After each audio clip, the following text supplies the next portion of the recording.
What does the US-China escalating trade conflict mean for the world economy? The trade in goods between the two economic powers added up to around $585 billion last year.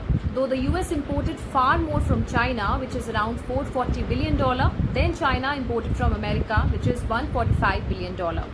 So what do the US and China import from each other? In 2024, the biggest category of goods export from the US to China was soybeans, primarily used to feed China's estimated 440 million pigs. The US also sent pharmaceuticals and petroleum to China. Going the other way, from China to the US were large volumes of electronics, computers, and toys. A large amount of batteries, which are vital for electric vehicles, were also exported.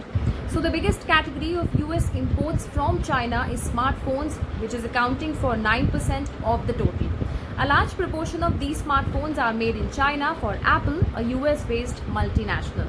So the US tariffs on China have been one of the main contributors to the decline in the market value of Apple in recent weeks, with its share price falling by 20% over the past month. Now the tariff has risen to 104%. The impact could be 5 times greater.